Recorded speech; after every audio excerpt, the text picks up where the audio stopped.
case you don't know which room you're in, this is the poultry processing demo. You still have time to get out. Joel's going to shout. We're going to trade back and forth. We'll tell you the protocol here in a minute. First of all, I want to start by acknowledging Mother Earth News and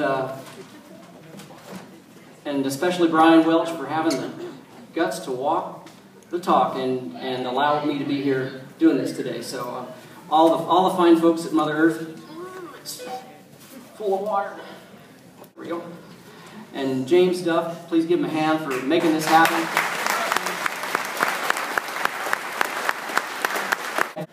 But we're real thankful to be here, and Seven Springs is to be commended for doing that. So, yeah, you might hear. Second, I'd like to acknowledge the man that made this all possible, the man that started this whole thing and got me from being a reluctant chicken farmer to having a crazy equipment business. And you may think he's a great speaker and a great book writer, and you'd be right, but you haven't seen nothing yet, folks. Wait till you see him gut a chicken. Joel Salatin.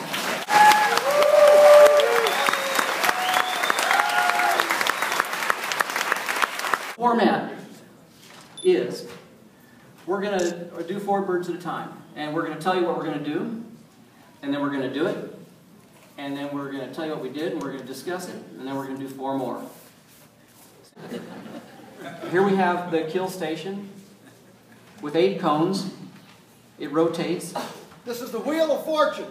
The Wheel of Fortune. Joel was in on the design of this. In fact, Joel said the only thing keeping us from doing 200 birds per hour is a rotary, we call it the Gatling Killer or something first. It's had a lot of morbid names, but this when we get in a brainstorming session and start naming things, it gets pretty wild. Yeah. Our son Daniel has 2 rules for this whole deal here. He says, number 1, keep your mouth shut. And number 2, if you feel something on your lip, don't lick it. The action in the water is critical to get them scalded completely, whether you're dunking up and down or doing this. One of the beauties of this kind of a rotary kind of scalder is the old up and down ones. You hang them by their feet and their head goes in first. Well, the tenderest part of the chicken is the neck and the breast, and that's the first in, last out. The toughest part to get scalded is up around the feet, and that's the last in, first out. So it gets the least amount of scalding, and the tenderest gets the most amount of scalding.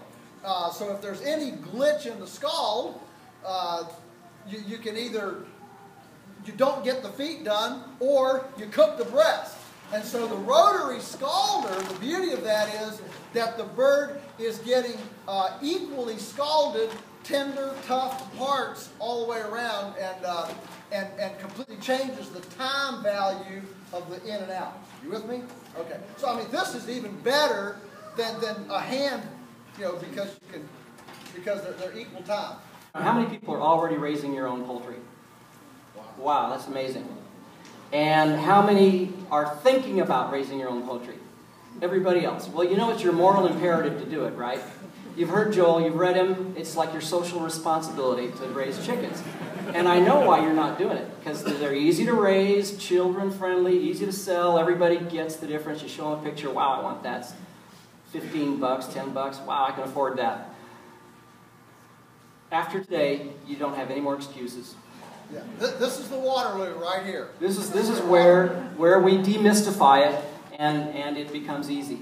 All right, we're about to begin. I just want you to join with me in, those of you who are raising your own birds have done this at every processing day. Those of you who haven't, think about all the care and planning that went into these birds' lives by Daniel and his son. All the pasture set up, all the equipment set up, all the water placement, fencing, predator control, all the nights when the storms came they had to go out there and take care of these birds. And I want you to think about eating an amazing meal.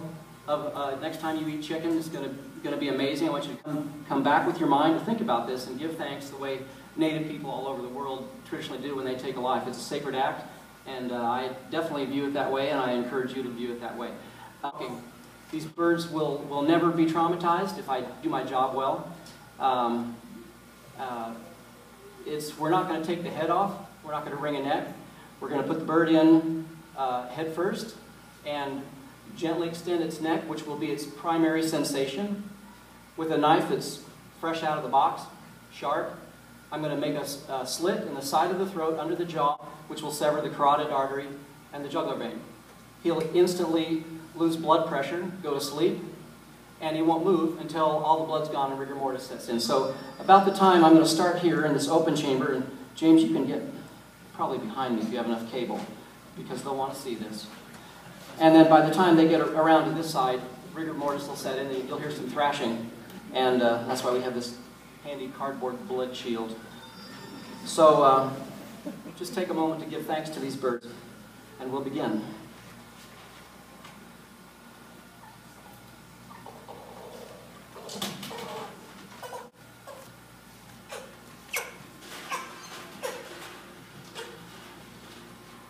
You might want to get on my left, on this side over here.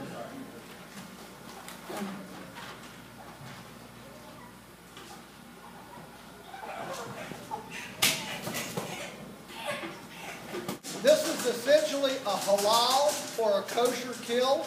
You know, I remember well several years ago when Whole Foods was courting us to put chickens in their store, and they demanded that we gas them prior to slaughter. And I said, well, you know, gassing is very inexact. It doesn't work very well.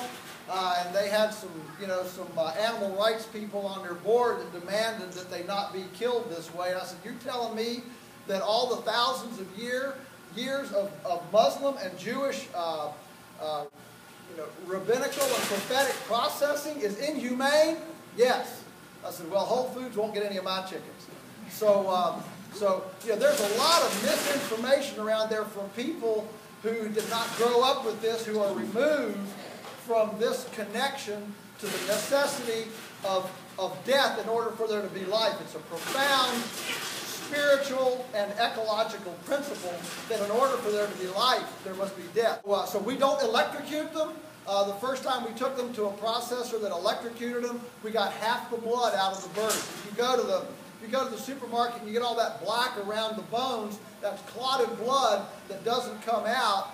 The beauty of killing them this way is that the autonomic nervous system, think back to your 10th grade biology class, the autonomic nervous system continues to function. So they continue to breathe, the heart continues to function, they're just not conscious. And so that actual organ working actually pushes the blood, it pumps the blood out of the body rather than it actually draining, which is all it can do. And you know, there's a lot of ups and downs in arteries and capillaries, so a lot of drainage doesn't happen if you're just depending on gravity to bring the blood out. Are you with me? So you want those organs to continue to function to actually push the blood right out of them. Right. So that's why we don't electrocute or gas. Or take the head off. Or take the head off. Disconnects the, exactly. Keep the heart and lungs going signal. Yeah, yeah. The less trauma, the gentle fade, and for the bird, it's the sensation of, you know, when you put your head down, you all of a sudden lift it up, you get that lightheaded. That's exactly. It's just a fainting away. I'm going to put them in so they're head to the middle.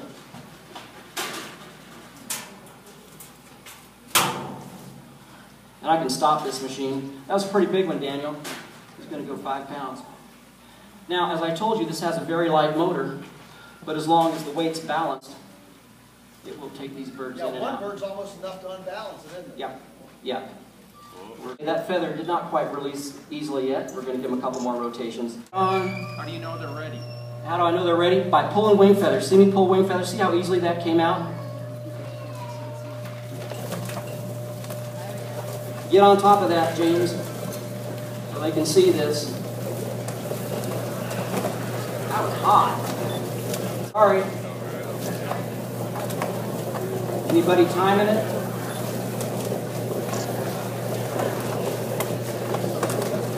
Beautiful, beautiful, beautiful big birds. That wasn't very long. All right.